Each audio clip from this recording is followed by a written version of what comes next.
Hello friends, welcome to my channel.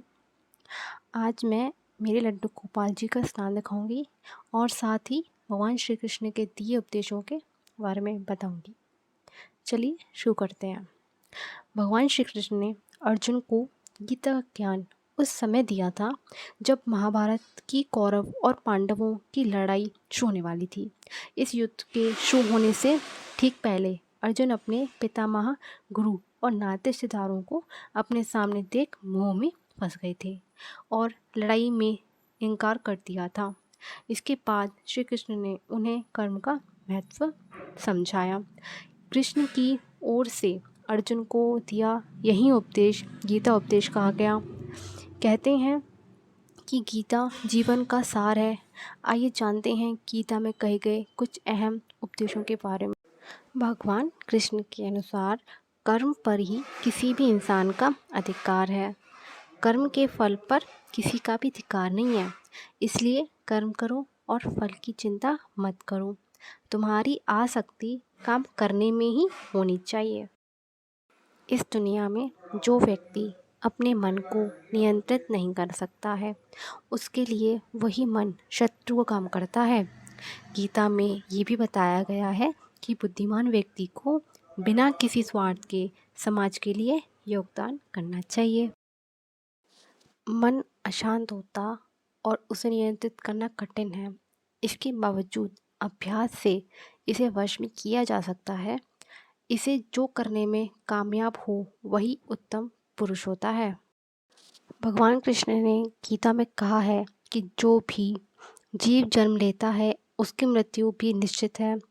इसलिए जो चीज़ निश्चित है उसके लिए शोक या पछतावा भला किस बात का है। वो इंसान जो अपने नज़रिए को सही प्रकार से इस्तेमाल नहीं करता है वह अंधकार में धंसता चला जाता है। मनुष्य अपने विश्वास से निर्मित होता है। वो जैसा विश्वास करता है वैसा ही वह बन जाता है। भगवान कृष्ण ने गीता में बताया है कि वासना, क्रोध और लालच ये तीनों ही चीज़ें नरक के द्वार हैं। अगर किसी व्यक्ति को सुखी रहना है तो उसे इन तीनों ही चीज़ों से दूर रहना चाहिए। गीता के अनुसार भगवान कहते हैं, ऐसा मनुष्य जो कभी बहुत हर्षित ना होता हो, ना द्वेष करता हो, ना शोक करता हो और जो ना कामना करता है और शुभ और अशुभ सभी कर्मों का त्यागी है, वही भक्ति युक्त मनुष्य मुझे अति प्रिय है। क्रोध से भ्रम पैदा होता है, भ्रम से बुद्धि व्यग्र होती है, बुद्धि जब व्यग्र होती हो तब तर्क नष्ट हो जाता है, तर्क जब नष्ट होता हो तो व्यक्ति का पतन हो जाता है। भगवान श्री कृष्ण ने गीता में कहा है कि आत्मा ही अजर, अमर और शाश्वत है। आत्मा को न कोई शस्त्र काट सकता है, न आग से जला सकती है और ना ही पानी उसे भिगो सकता है। तो ये थे भगवान श्री कृष्ण के कुछ उपदेश जो अभी मैंने बताया आपको। अब श्री कृष्ण के जन्म से रिलेटेड बातें सुनिए। भगवान श्री कृष्ण का जन्म त्रेता युग में हुआ था। पौराणिक कथाओं में बताया गया है कि कृष्ण का जन्म द्वापर और त्रेता युग के बीच कंस के कारागार में हुआ था। कारागार में श्री कृष्ण को माता देवकी ने जन्म दिया था। देवकी कंस की बहन थी और देवकी का विवाह वासुदेव से हुआ था। विवाह के बाद कंस अपनी बहन देवकी को वासुदेव के राज्य में छोड़ने जा रहा था। तभी आकाशवाणी हुई जिसमें यह कहा गया कि देवकी की होने वाली 8वीं संतान कंस का वध करेगी। यह सुनकर कंस ने देवकी और वासुदेव को कारागार में डाल दिया और उनकी 7 संतानों को मार डाला। और 8वीं संतान कृष्ण ने जब जन्म लिया उसी समय वृंदावन में नंद और यशोदा ने बच्ची को जन्म दिया था।